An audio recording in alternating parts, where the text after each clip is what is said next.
Et pour ce faire, je leur donne 48 heures pour arrêter, pour libérer sans condition tous nos enfants, tous les Camerounais qui se trouvent aujourd'hui dans les prisons du Cameroun de manière générale. Bonjour à toutes et à tous, bienvenue sur Voix d'Afrique 24, la chaîne qui donne la parole au peuple qui se lève. Aujourd'hui, 9 novembre 2025, l'Afrique tremble sous le poids d'un défi historique. Au Cameroun, l'opposant farouche Issa Chiroma Bakary sort de l'ombre et frappe un grand coup. Depuis son exil forcé au Nigeria, il a publié une vidéo explosive sur sa page Facebook, lançant un ultimatum sans précédent au régime de Paul Biya.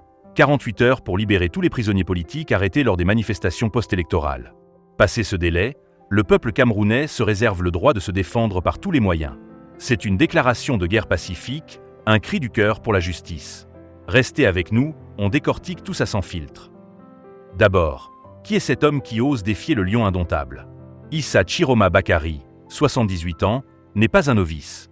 Né à Garoua dans le Nord, ingénieur ferroviaire formé en France, il a gravi les échelons du pouvoir sous Biya.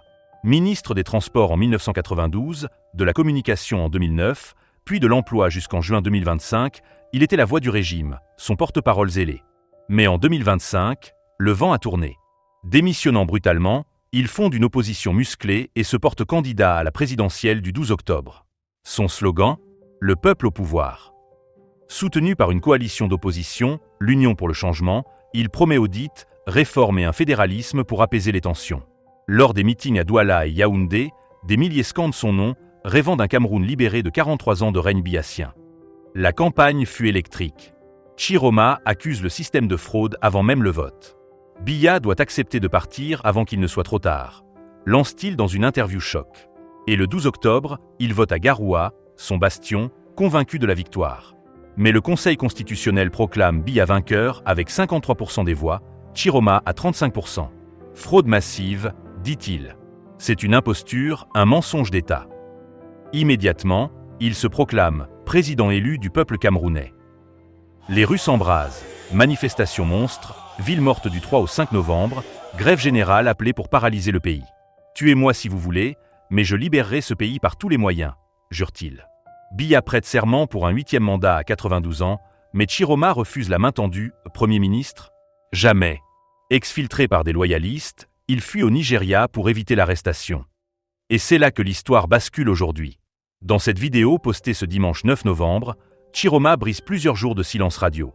Le décor est sobre, lui, seul, regard perçant, voix ferme. En ma qualité de président élu, commence-t-il, je donne au régime 48 heures pour libérer sans condition tous nos enfants, tous les Camerounais détenus arbitrairement pour leurs opinions ou pour avoir soutenu la vérité. Il cible les centaines, peut-être milliers, d'opposants, militants, simples manifestants arrêtés depuis le scrutin. Des arrestations nocturnes, des disparitions forcées, des tortures rapportées dans les geôles de Kondangui à Yaoundé ou de Douala. Ces prisons regorgent de patriotes qui ont osé dire non à la dictature, tonne-t-il. Faute de libération, le peuple se retrouvera en légitime défense. Il se sentira libre non seulement de se protéger, mais de tout faire pour récupérer ses enfants partout où ils se trouvent. Ces 48 heures, elles courent dès maintenant. D'ici mardi soir, minuit, Biya doit céder. Sinon, les conséquences seront les vôtres, avertit Chiroma. Quelles conséquences ? Il évoque une escalade, autodéfense populaire, peut-être des comités de vigilance dans le Grand Nord, son fief. Écho glaçant au groupe d'Ambazonie en 2016, qualifié de terroriste par Yaoundé. Aujourd'hui, c'est le Nord qui bouillonne, Ngaoundéré, Garoua. Un militant, Amadou Bello, ex-RDPC passé au FSNC, a été enlevé ce matin par des hommes en civil. La 26e victime en une semaine. Famille en pleurs, village en deuil. Chiroma compare à la Côte d'Ivoire de 2010, Ouattara a tenu bon face à Gbagbo. Rien de grand ne s'est jamais construit sans sacrifice, martèle-t-il. Nous irons jusqu'au bout, devant la Cour africaine, l'ONU, partout. La toile s'enflamme déjà. Sur X, DS Chiroma 48H explose, enfin un leader avec du cran.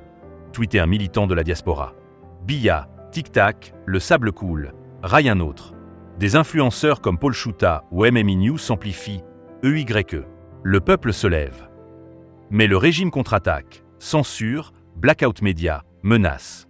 Des journalistes complices ? Chiroma les dénonce. Vous avez propagé les mensonges, votre impunité touche à sa fin.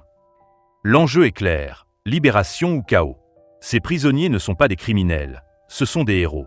Mères qui pleurent, enfants orphelins d'un père absent. Le Cameroun saigne, mais son peuple résistait. Chers abonnés de Voix d'Afrique 24, ce n'est pas qu'une affaire camerounaise. C'est l'Afrique qui se bat pour sa dignité. Soutenez Chiroma, soutenez le peuple. Partagez cette vidéo, likez, commentez. Que feriez-vous à sa place? Abonnez-vous pour ne rien rater des updates en direct. Demain, on suit l'horloge. La liberté n'attend pas gloire au Cameroun debout. Paix et justice pour l'Afrique. À bientôt sur Voix d'Afrique 24.